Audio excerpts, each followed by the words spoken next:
By agreement in the meeting doesn't necessarily mean commitment. Let's go.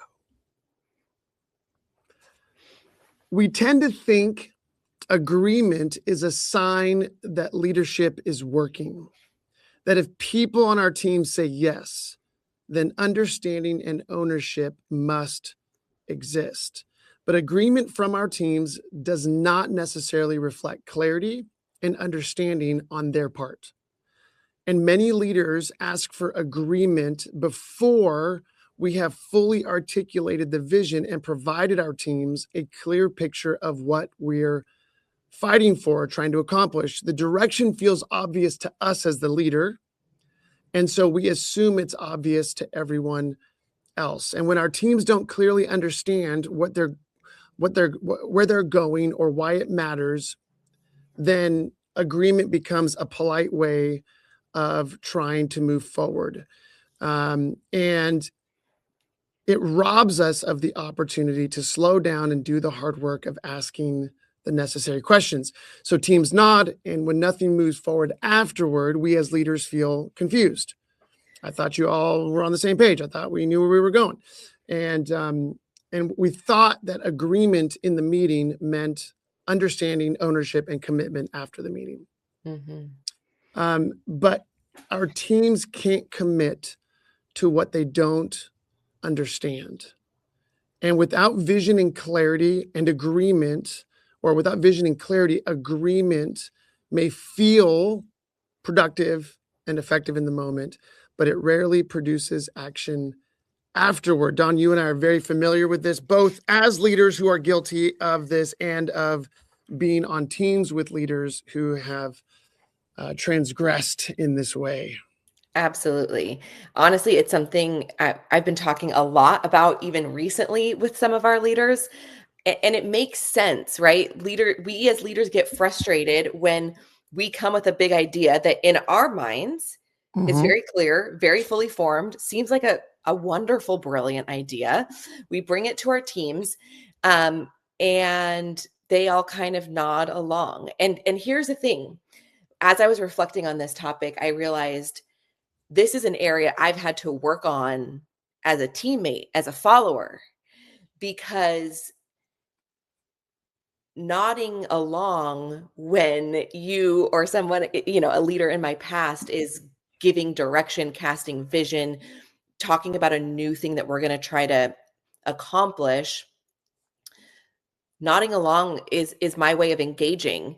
But in some ways, I'm also not asking the questions that I need to ask to fully understand, right?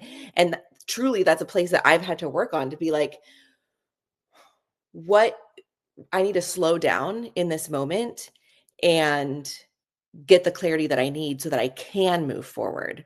And so if we as leaders are experiencing this on our teams regularly, we can be tempted to ask what's wrong with our team. And there for sure might be some areas that they need to grow, just like me. But Eric, help us understand what is actually going on here. Why is this such a common refrain that we as leaders experience? And how can we keep ourselves from finding ourselves in this situation? Well, like so many of our conversations, I am able to speak out of the overflow of lots and lots of personal experience as a leader who is a natural visionary. And who loves to paint pictures for my team of what we're fighting for, where we're going, and all that we want to do along the way. But oftentimes forget that by time I show up in a room to share that vision, it's been something like when you think of,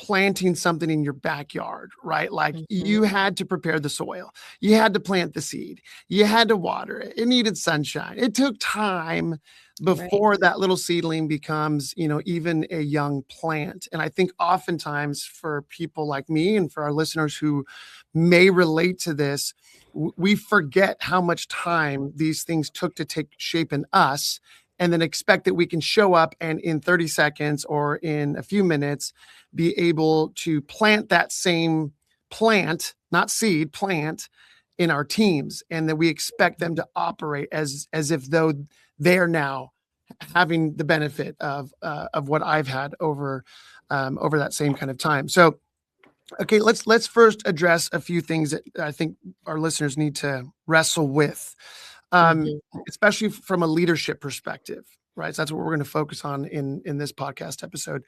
I think number one, we often move too quickly from the sharing of an idea to agreement. I think, if our listeners out there are anything like me, it's like I want to share the idea, the vision, the picture of what we're trying to fight for, and then I want us to okay, quickly move to strategy and then move on to execution. Mhm. Because, like I said, I'm ready to go at that Yeah. point. Yeah. I'm rearing to go. Like, let's go make this happen. And I think for us, we need to check whether there is enough space between the initial sharing of an idea and the necessary time and process that is required to get to healthy agreement, which Mhm. always is accompanied by healthy ownership. And we're going to talk more about that as we go along. And another thing we need to be on the lookout for is a reminder that vision often lives so much longer in our heads than we realize. Like I said, we've been noodling, processing, writing down notes, journaling, considering, processing with other friends, ideas often for quite a while before we bring them to our teams. And so we have to recognize that those plants, as it were, took time to shape within Yeah. ourselves and are going to need maybe not the same amount of time, but are going to need some time to take shape within the people around us. I think also to remember that what feels obvious to us is not necessarily obvious for our Yes. teams. Again, we've been processing, considering, reflecting, kicking these ideas around, and maybe wrestling with them from so many different angles. Like the number of times I wake up in the morning and I don't get out of bed, and for like that 30 minutes maybe, I have learned to stay in this kind of half sleep, half wake space where I have learned to enjoy my mind is kind of free to noodle on different challenges, problems, questions that I'm facing. So by time I share anything with my team, I'm like, guys, how do you not understand this? How do you not get this? Like, is it not obvious? And Mhm. again, forgetting to recognize that my brain's been hard at work on these ideas or questions before I ever show up with a bright idea for my team. And then the last thing I'll say that we need to pay attention to is that when clarity is when we do not give our teams the necessary time, space, and process to come to clarity for themselves, Mhm. then very often, because they want to please us, because they're good little soldiers, they will default to compliance Yes. without ever really having an opportunity to develop understanding and ownership. Of course, Don, I've never done this with our team here at Right. Empower Coaching. Yeah. I mean, I was just gonna say, like, that it is a genuine kindness to our teams to help them have this clarity so that they can perform at the level that they want to perform. I'm thinking specifically of times that you've kind of dumped an idea. I say dumped lovingly. That's You've okay. dumped That's an okay. idea, I'm guilty. I'm guilty. I'm going to own it. I'm going to take it on the and chin today. I've taken I've taken what I understood and ran with it because of course I'm a high producing, individual. I also am a visionary, and this is where for you and I some of this can get confusing at going back to the things that are obvious statement, because if we don't have clarity, then me in my own visionariness is going to run to complete that project out of my own paradigm, out of my Yeah. own set of understanding, out of my own, what I like to call obviouslies, where each of us are operating in a way that feels very obvious to us, Yeah. Yeah. Yeah. but is actually not in alignment with one another. Yeah. And then I bring that project back to you, and you're like, well, why did you do it this way? And I was like, and at that moment, for the people that we're leading, it can feel really deflating. It can feel like, man, I just wasted a ton of my time. Man, I would have loved to deliver this project in a way that felt exciting and like I was able to accomplish the vision that you had put before me. Um, so given that kind of dynamic, what are some of the things that we are assuming as leaders, Eric, that our teams are understanding that they're often not understanding? Yeah, that's a great question. Obviously, I was joking earlier when I said, I've never done this. I am in a terrible habit of doing this exact thing we're talking about, and am grateful over the past number of years in working together with you and Mhm. other folks on our team when you guys have pushed back and come back and said, well, hey, Eric, I thought I was clear about what you were talking about, but clearly we didn't have a thorough enough discussion to make sure we're on the same page. Hey, Eric, I thought I understood what you were saying, so I ran in a direction that's now you're clearly frustrated because you didn't. This isn't the direction you wanted to run in. Yeah. Let me say this. I think sometimes we as leaders think we are clearer than we actually are. Yeah. I am absolutely guilty of having like this wonderful idea that may be a really great idea, but it is half baked. It is not fully formed. It is kind of seed below the ground, nothing showing with kind of maybe some baby roots that are starting to push down into the soil, right? Just to use that imagery. Mhm. Um, and it's actually creating the necessary space to dialogue, process, wrestle, to allow the hard questions to be asked that Mhm.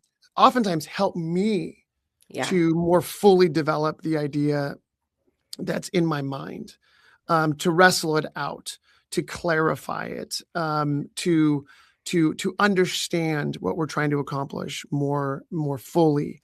Um, and so I think for us as leaders, number one, we've got to make sure that we're not assuming that we are absolutely clear about what we're trying to accomplish, and that's okay. And then number two, the other side of that coin is um, making sure that we as leaders are not rushing, to the place of execution, right? Just Yeah. because our team's heads are nodding, just because people are like, yeah, yeah, got you. I think I understand. Like it's kind of the skill of what we talk about called, reflective listening, right? So Mhm. I'm going to share this idea with the team, but I want to know that we're on the same page. And so I'm not going to accept somebody nodding or just saying, "Yep, got it. Let's move forward." I'm going to ask them now, "Can you repeat back to me what you hear me saying Sure. Yeah. so that I can ensure that we're both on the same page?" Because as that person reflects back what they're hearing, what they're interpreting, what they're understanding, right? Because the words that come out of our mouth is one part of communication, how it's landing, how the other Yes. party is interpreting it, what meaning they're pulling out of what we're saying. That's the other part of the equation. So Mhm. we've got to create this space, and I keep saying this space because if we acknowledge Yeah. we need the space between a new idea and moving forward with execution, then we can recognize, okay, this space is actually in all of our best interest to ensure that not only are we not rushing with an idea that's not fully formed, but that we're creating space to ensure that we and our teams are on the same page with understanding, so that we have the best chance of developing the right strategies and execution. Yeah. And this is something, as you mentioned, that over the years you and I have grown in. And part of that I referred to this recently where I see part of my job is interpreting you to other people. So that means that I need to That's do probably 90% of what you get paid for. I need to do that excavating. I need to draw that out of you. I need to sit in that space and ask enough questions where I feel like we both have clarity so that then I can figure out, okay, how do I communicate this to Down other chain, people yeah. and replicate that exact situation that you and I had with the other people on our team. Yeah. But without that space, I can't do that job. I can't I don't have the clarity that I need to move forward. But what is it about us as leaders, Eric, that make us want to rush into agreement? Like, why do we want to short circuit this process? Yeah, I'll offer two reasons, thoughts, rationale that I know I experience very often as a leader. And then if there's anything you want to add, and I know our listeners out there are probably going to think of some that they resonate with. I think first of all, because when I have a picture of what I want an idea, when I have a bright idea, as a visionary, part of the way my brain is wired is that I see that idea as a reality. Yeah. I don't see it as like a kind of a weird image. It's kind of elusive and opaque or whatever. It's just it's for me in my brain when I have what I think is a great idea, it like appears in my mind as generally a fully formed picture that's been painted on the wall. And that excites me, that motivates me, that energizes me as if it already exists. And now it's like, okay, what are we waiting for? Now we just got to go pull that into reality. We've just got to go make that happen. It already exists. Let's go get it. Yeah. So I think one is just our excitement for those of us who are more visionary type folks to kind of get after it. And I think the other thing is because it just takes time to do what we're talking about, to create the space, to process effectively with our team, to ensure that they understand what it is that we're talking about, that we're all on the same page, that there's an appropriate measure of agreement, understanding, that there's ownership. Like that just takes time, right? I've used the phrase from this very popular social media meme. Ain't nobody got time for that, right? I mean, like that's how we feel. Like we're losing daylight. Like, what are we doing sitting around doing this when I already have a clear picture? Why do you need clarity? I've got it for all of us. Oh, yeah. How well does that work? Well, for years, I thought it did until I realized it did not. Yeah. In fact, we just had a very similar conversation with a leader that we're working with, didn't we? And the frustration of, I know it's so deeply in my core. And I ask other people, why don't they know it? And it's like, Right. well, yeah, that's clearly some work that needs to get done. And my favorite part of that experience, for our listeners, we were on site with a client. This is a little bit ago. And it was clear that the executive team under this leader was not operating in alignment with the kind of clarity that the leader felt they had. And the leader kept over and over, like re-articulating the clarity they had in their mind. And everybody was like, yeah, that sounds amazing. Then we'd go around to the team.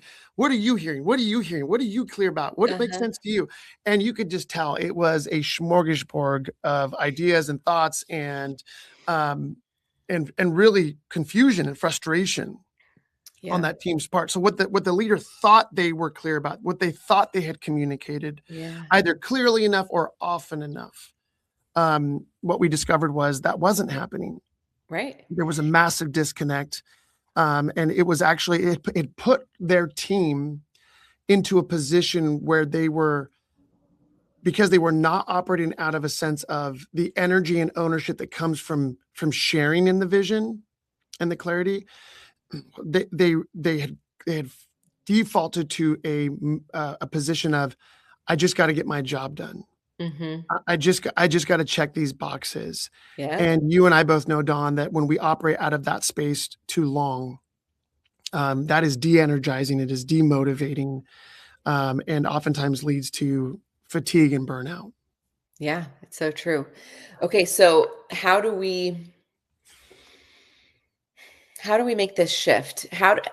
Take us back to that experience with that client or other experiences.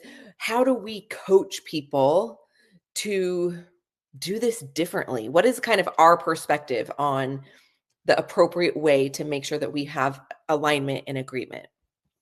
Yeah. So let me throw out some ideas, right? And then I want you to jump in wherever you want. We've got to start with a mindset shift, right? And so we've got to move away from this mindset that if I feel like I have clarity as a leader, then that means that should be sufficient for everybody else involved in this journey. And I think that begins with a mindset shift that kind of flips the script, right? We tend to want to start with, here's a bit of vision, and then let's jump to execution. Yeah. Right. And so I think the reframe that we're inviting our listeners into is that ownership is a desired outcome. It's not the starting point. Mm-hmm. Just because our team may love us, trust us, believe in us, I don't care how competent and capable that team is, but I think we kind of assume ownership at the beginning of this process, rather than recognizing that ownership is something that is cultivated by creating the necessary space between I have a great idea and execution. Yeah. Right. So that's the reframe. And I think there are a few things that as leaders we need to consider. Number one, we need to fight to provide a clear vision. What is it that we're trying to accomplish? And more importantly, why? Why are we trying to do what we're trying to do? Because oftentimes when our teams understand the why of what we're trying to accomplish, what that does is it's like giving everybody a compass on the boat, right? Rather than us as a leader being the only person holding the compass, so that we're the only person who can interpret our direction and determine our kind of navigational engagement, right? We by clarifying the why for our team of what we're trying to accomplish, we're putting a compass in all of their hands. Yeah. So not only does that invite them into a sense of ownership of like, oh, I know why we're trying to do this. It also invites them to participate in okay, well then what is the direction that we should be taking? What is their ability to partner us as leaders in the processing of strategies and direction and alignment and resource allocation increasingly rise when they have clarity about the why. Yeah. And conversely, when they don't have clarity about the why, that's when you start to hear things on the team of, I don't know, the boss said to do it this way. I don't know why we're doing it. That's just the way that I was told to do it. Which, as that moves down chain, is increasingly demotivating. Yeah. It increasingly detaches the people down chain from the vision, from the why. And then we as leaders are like, I don't understand why they're not as excited about this as I am. Well, the vision, the why has been diluted so much that now they're literally just checking boxes, pushing buttons because somebody told them to do it. Yeah, I love that. I love that. So we make sure we start with vision, and we've got to, now this is really important. We've got to do the reflective listening as leaders to say, hey, what are you guys hearing me say? Mm-hmm. Why do you think this is so important? Why do you think this matters? And we need to have that conversation to ensure that we're all kind of more or less on the same page. Now, being on the same page does not mean that we all agree on the language or on the direction. Mm-hmm. And that's really important, right? We can have disagreement. We can have people wrestle and challenge, the vision that we're bringing to the table. And this could be a little vision, just a small project. It could be, a subtle tweak in a particular, rollout of a new product, whatever it is, or it could be really a large, massive vision or part of our organization. But we invite people to wrestle to ensure that, number one, we're clear about our vision and they're clear about what we're communicating. And even if there's disagreement, the opportunity to disagree, the opportunity to participate in this is part of what drives ownership in the team. That's right. And we've said this in a number of other, episodes, right? That we don't require agreement on everything as leaders to make decisions, but the willingness to create the space for people to wrestle is what creates a greater degree of ownership on their part. Right. Yeah, so we have the vision. We've got what I call fight for clarity. Mm-hmm. Right, we're all clear and all on the same page. We all understand what we're talking about. Yeah. Even if the leader does have to carry the weight of kind of really determining the course that we're moving on. And then we start to get down into strategy. Hey, what are the strategies that we want to employ? Resource allocation, and all of those kind of more strategic dynamics. But again, if we didn't get clarity and alignment at the beginning, then what happens is now we're developing strategies that may or may not actually lead to the thing we're trying to accomplish, and more often than not just puts our people in the place of feeling like they're just doing what the boss said. Absolutely. Right. So when we get that buy-in at the beginning, now we can really develop strategies that everybody can own and buy into and feel like, hey, we're rowing in the same direction. We're doing this together. And then obviously, into execution.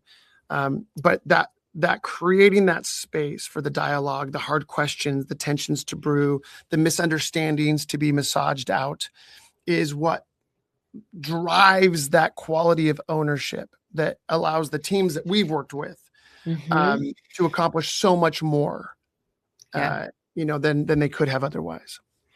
Yeah. And I think that's such an important distinction or awareness for us as leaders, that disagreement is not scary. Pushback isn't something to be afraid of. That in this process, that's actually how we are fighting together for clarity and understanding. So, but it begs this question, Eric: how do we tell the difference between that healthy tension where we're fighting together for clarity and kind of dysfunction or persistent misalignment? How do we know the difference? Yeah, that's a great question. It's gosh, there's so many actually examples of, because this is part of what we do with leaders and teams, right? Is step into those spaces with them when there are these when people, they feel stuck, and trying to help them identify, hey, what part of these conversations that are difficult for you as a leader are actually really healthy and good, and which ones are actually team members being difficult, unnecessarily difficult, right? We talk oftentimes on this podcast about the good heart and the bad heart, right? The healthy communication is hard, even when it's done really well. I mean, we've both been married to our respective partners for, probably more than 40 years combined. Yeah. And we know that there's a good heart when we're wrestling through communication, and there's a bad heart. The bad heart is when we're operating out of insecurity, fear, anger, hostility, bitterness, resentment, unforgiveness, whatever, right? And we have no interest in alignment, where it's more about who's going to win this conversation. So I'm just recognizing that as kind of like a framework for us to think through. And I think as long as the nature of the conversation, as tense as it can become, is approached by all parties involved as a desire to understand the other parties in the room, a desire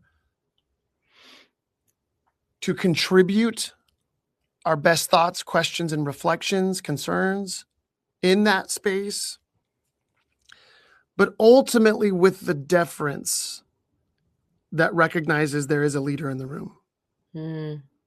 There is a leader in the room. And so at the end of the day, I'm on their team. And if I've had my opportunity to share, to process, to wrestle, to ask hard questions, to share my concerns, considerations, then there is a point at where I think it's really important that there is that willingness to give deference to our leader. Now, does that mean the leader's always right? Heck no, right? Because when you're a leader, you're not always going to be right. So we got to deal with that.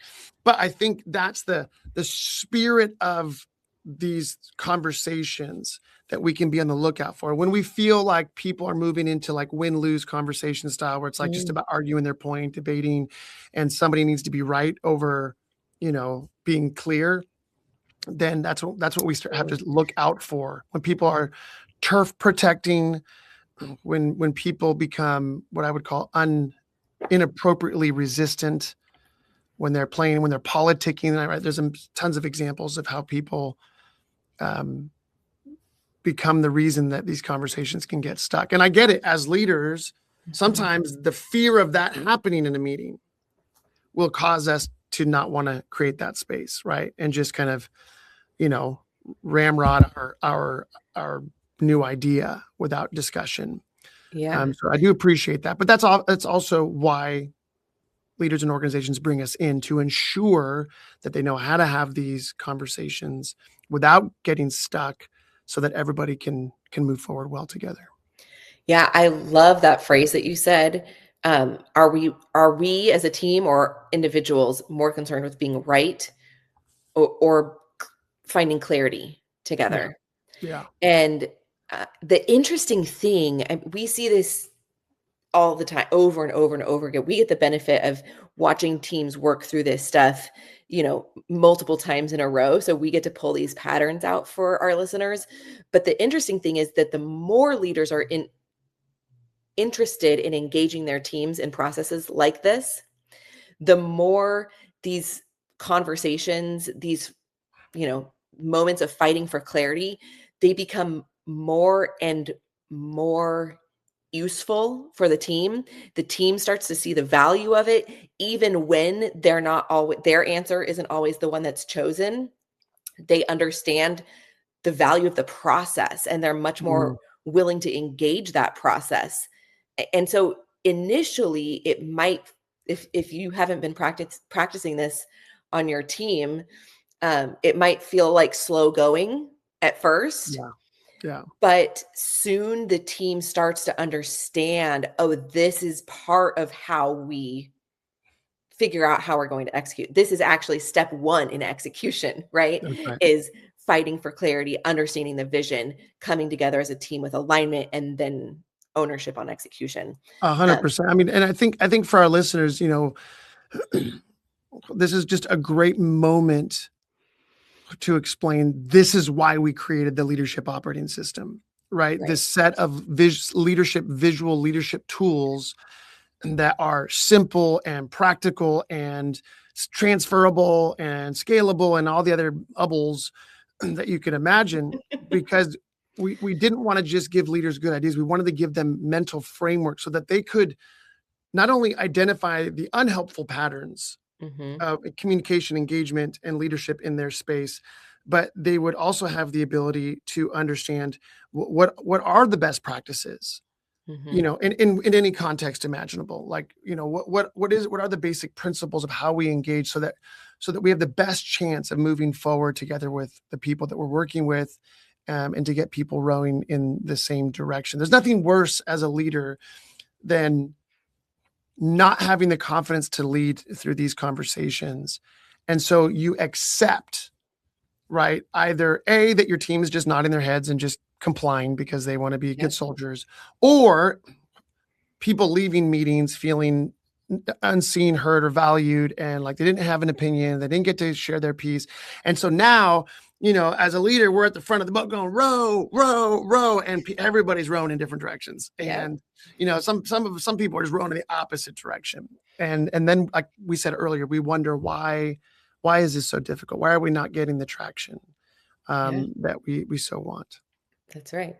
So give us a few practical steps that we can take if we as leaders are recognizing in ourselves, oh, this is an experience that I have on my team regularly or often.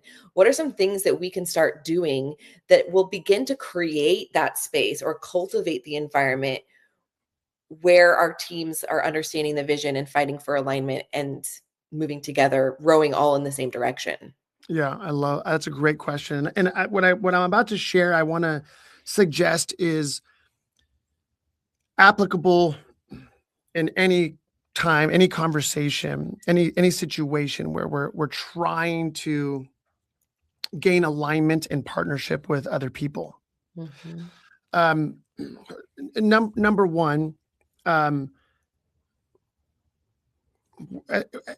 we have got to own the responsibility of fighting for the what and the why. What are we trying to accomplish, and why are we trying to accomplish it? Because those two have to be in alignment first and foremost.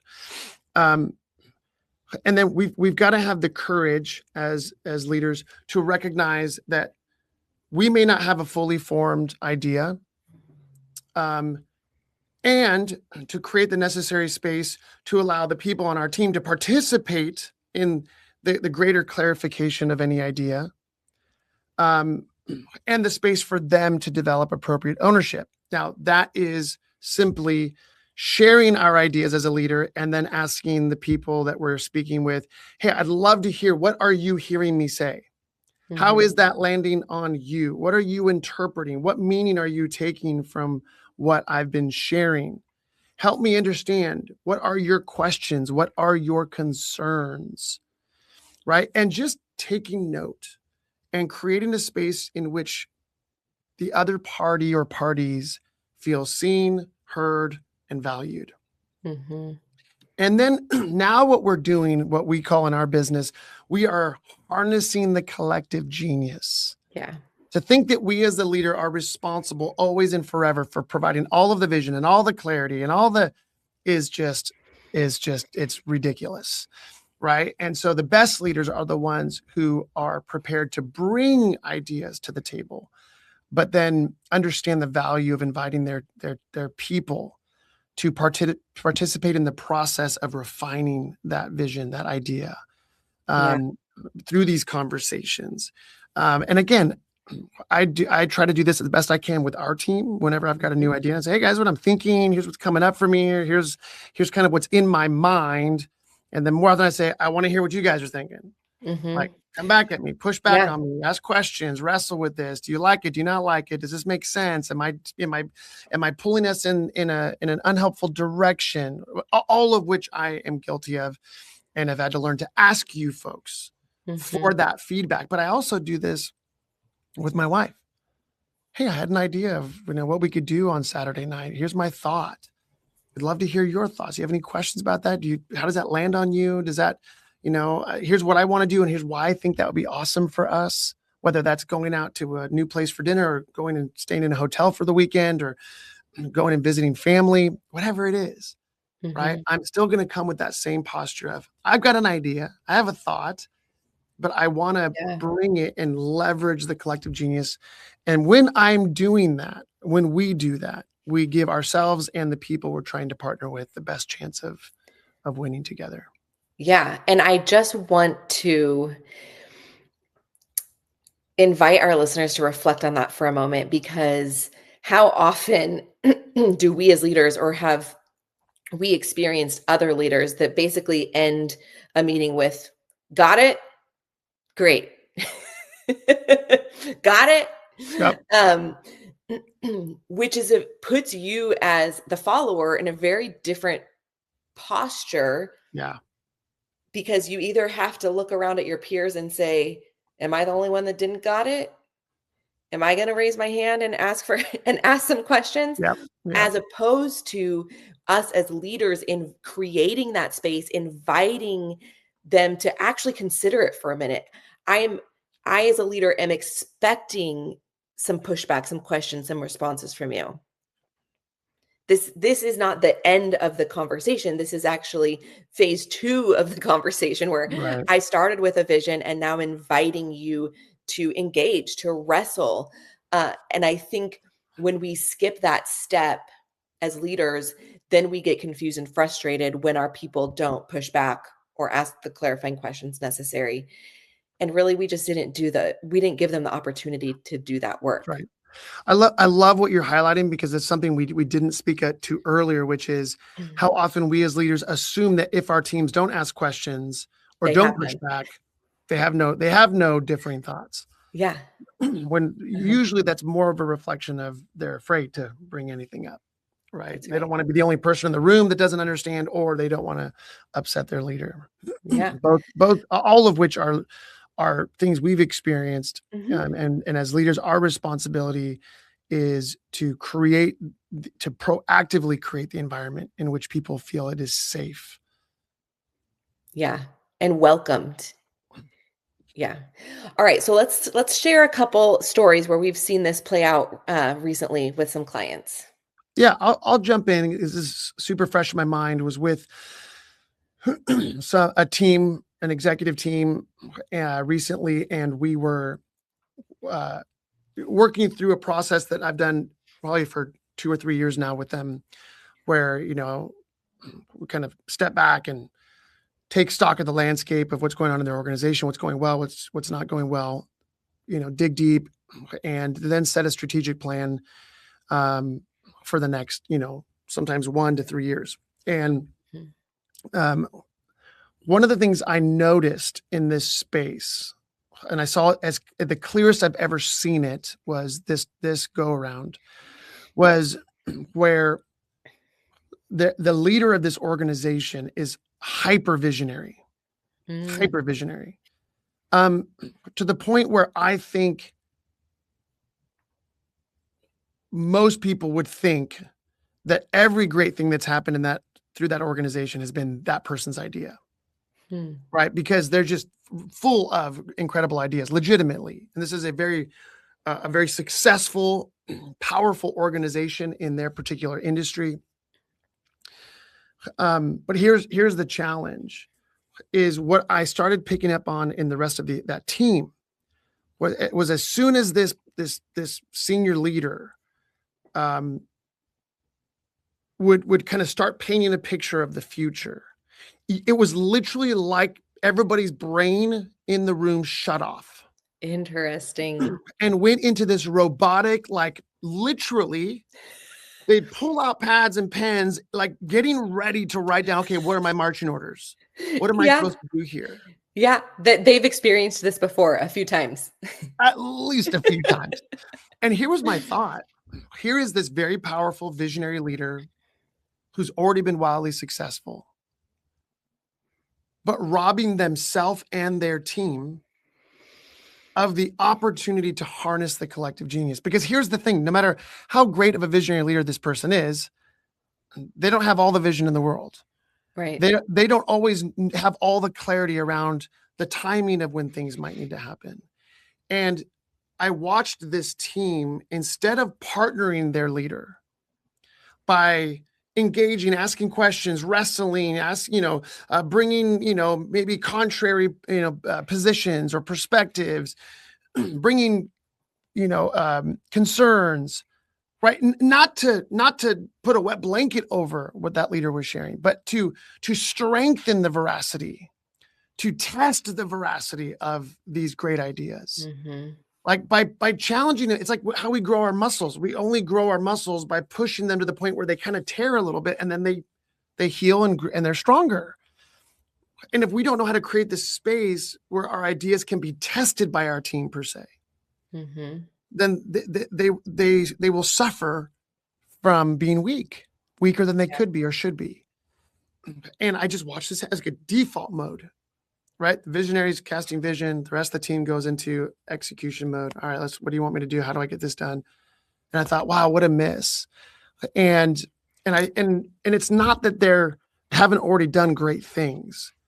Yeah. It's that I believe multiple members of that team are feeling less and less valued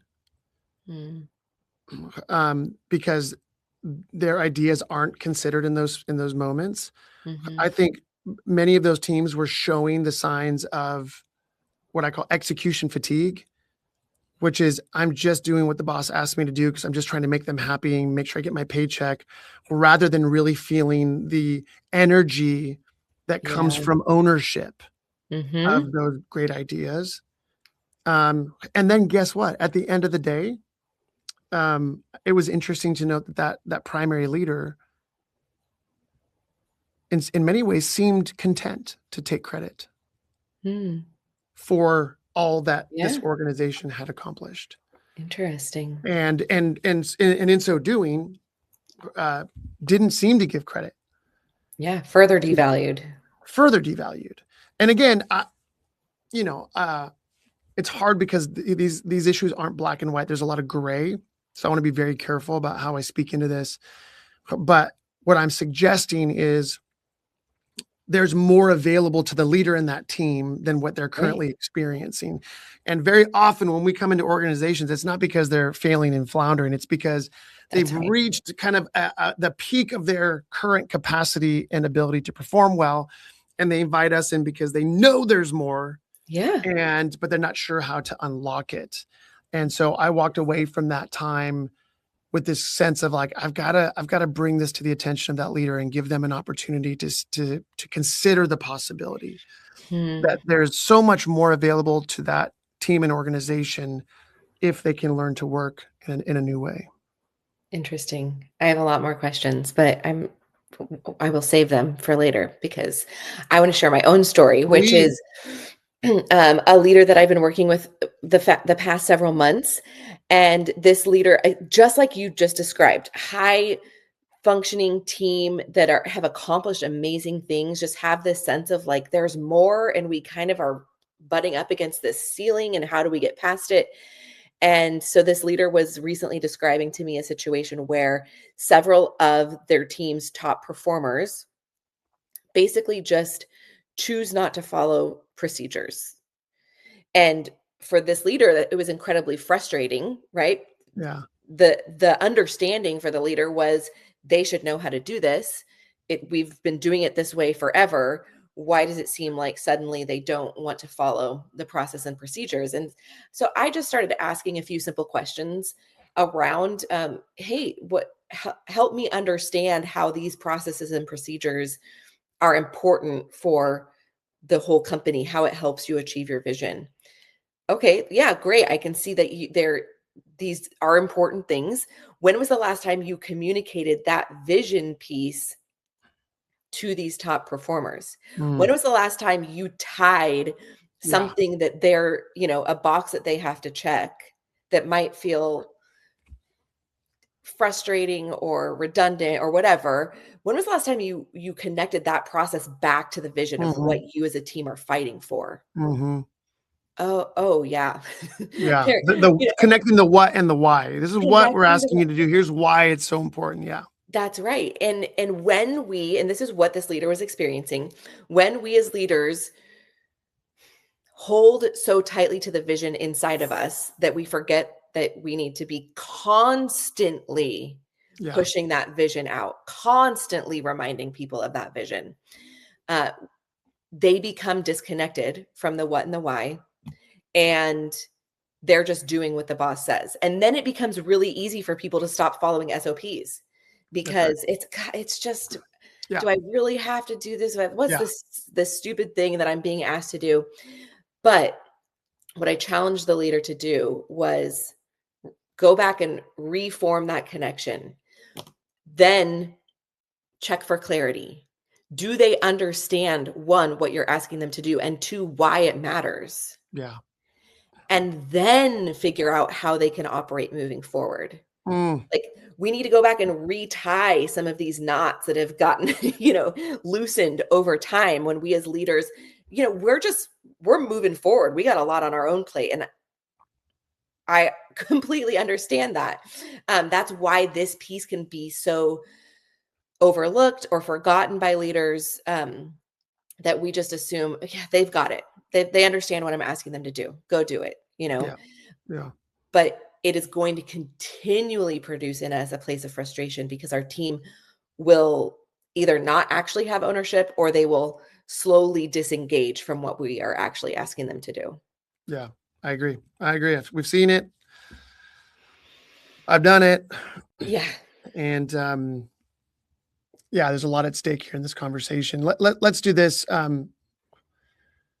Let's jump into our takeaway exercise. For our listeners, we know that it's really difficult for you to learn while we're talking. Okay, and so we want to take a pause and do our takeaway exercise. We want to ask you to consider what's of everything you've heard in this podcast. You can always go back and re-listen and get more goodies out of here. But if there was only one thing you were going to take with you away from this podcast, one thing you could put in your pocket that you believe will help you take your leadership to another level, we want to encourage you to just take a few moments of silence to consider what that is. Really lock it in your mind, write it down, put it on a voice memo, share it with somebody that would be helpful. So go ahead and do that right now.